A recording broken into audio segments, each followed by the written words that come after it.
Muito bem, vamos para o milho, mas sempre lembrando que na sequência, ao longo da programação, daqui a pouco, o Antônio da Luz, o economista-chefe da Federação da Agricultura e Pecuária do Rio Grande do Sul, falando sobre esse bode na sala. Né?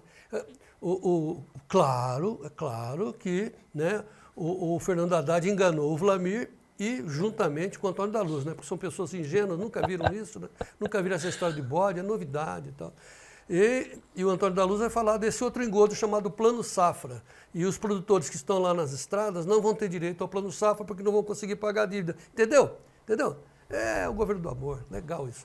Muito bem, vamos lá. Preços do milho, oferecimento da ferramenta Inovipab para você saber o preço da sua soja, para você calcular, jogar ali as suas despesas, as suas ofertas, ter uma calculadora nas mãos. Ferramenta Inovipab oferece os preços do milho, Gleidson. Notícias do milho. Oferecimento Inovipab, a ferramenta do produtor rural. O milho americano está parado, né? A bolsa já fechada, a gente já sabe disso, já falamos. Setembro, 4 dólares e 38 por bushel, dezembro, 4,51, março, 4,66. Negócios aqui na B3 com milho base Campinas, em reais, deu uma... Opa, melhorou até. O Gleidson ajustou as últimas posições, o julho... base Campinas na B3, a saca 63,36, alta de 0,41, setembro 64,40 e o novembro 67,84. Janeiro do ano que vem, está parado às 10h35, teve um negócio a 70,74. Sua análise, Vlamir?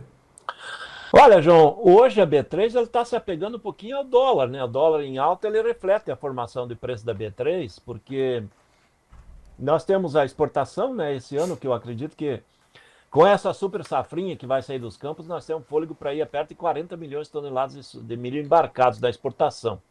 Se tiver condição de porto, né? Então temos fôlego aí de exportação. É o fator que vai formar o preço interno, é a exportação, né? Não é a demanda interna, e sim a exportação que vai coordenar as cotações internas. E a B3, ela vinha caindo aí já há 2 meses quase, né?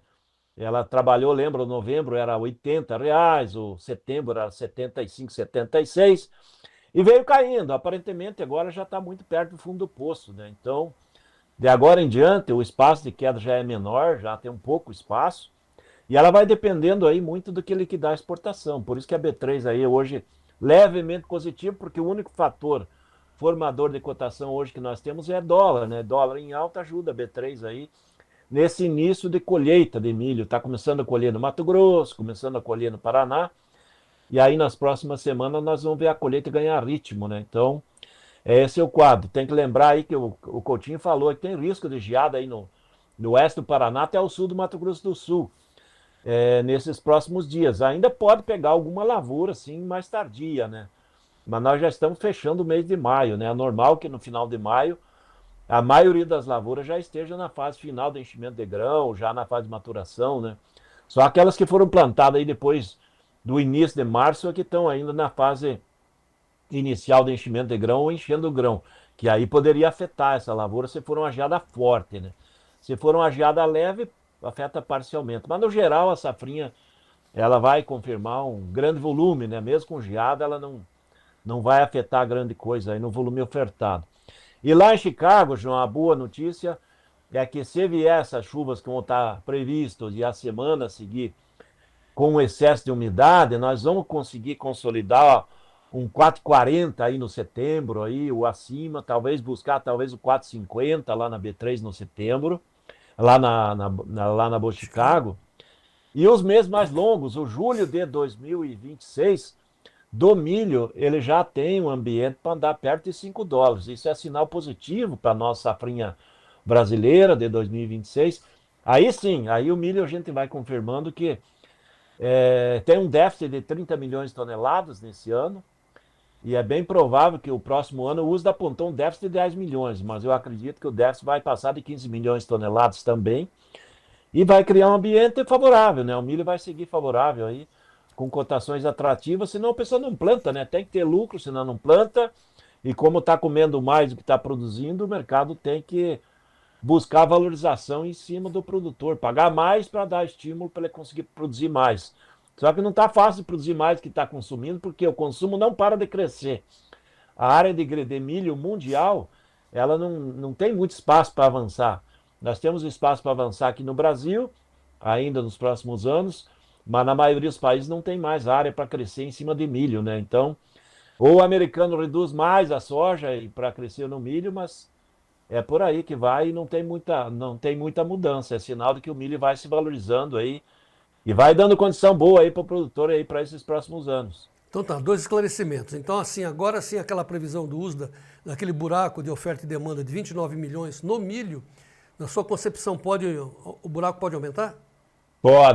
Pode passar de 30 milhões de toneladas, João, porque a demanda está sendo maior do que era esperado, a oferta de trigo para a ração também está sendo mais limitada, e se você limita o volume de oferta de trigo ração, você aumenta a necessidade de milho ração. Então, é provável que nós vamos ter demanda maior.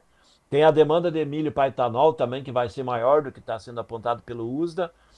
E eu acredito que não é de se assustar se o seu buraco, seja entre a produção e o consumo, chegue a umas 35 milhões de toneladas esse ano.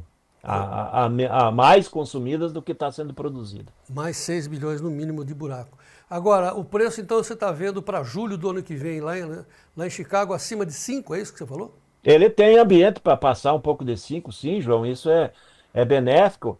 E o que é a recomendação? Se nós tivermos nos próximos dias essa condição de milho, Chicago, passando de 5, é aquela hora do produtor fazer, não vamos dizer fazer uma fezinha, mas fazer uma proteção para garantir esse valor lá no futuro desse milho, 5 dólares ou mais, no julho 26, que provavelmente vai pegar um prêmio, vai pagar um custo desse contrato de opção barato, e ele garante um valor lá no futuro, um valor alto para o milho, e depois ele vai trabalhando para pegar talvez um prêmio também favorável e aproveitar um dólar nervoso no ano que vem, que é ano de eleição, para formar uma cotação de milho maior do que o mercado normalmente trabalha, né? Tá, então para fechar, como é que está o mercado brasileiro hoje? Olha, o mercado brasileiro hoje ele está com os compradores do setor de ração e de etanol fora, esperando a colheita para receber contratos ou receber milho balcão.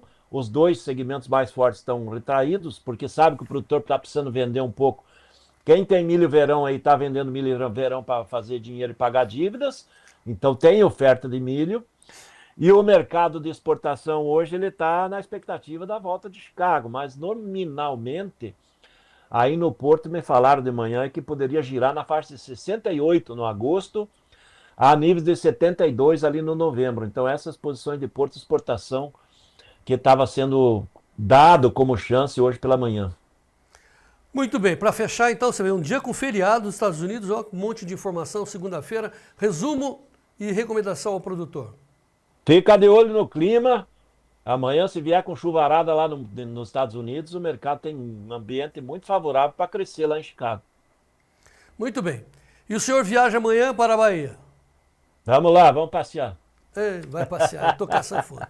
Gaiteiro, Vlamir Brandalize. Obrigado, Vlamir, até amanhã. Deus te abençoe. Até amanhã, João Batista. Até amanhã. Um grande abraço a todos. A semana está apenas começando. Essa é uma semana que vai ter muita informação. Ficar atento aí, não perder o tempo e dinheiro. E quem vai vender, por favor, consulte o clube antes de fazer negócios, né? Use a ferramenta Inovipab, entre no clube. Põe o telefone aí, Gleito. Se o pessoal tá bom, vou entrar no clube, como é que eu faço? Você manda uma mensagem de WhatsApp para esse telefone que o Gleito está colocando na tela, 199-9813-2915, e a dona Leia da Luz liga para você e fala, pô, você quer experimentar 7 dias grátis? Entra aí, veja que bacana. E aí você se torna o produtor rural mais bem informado do meu Brasil.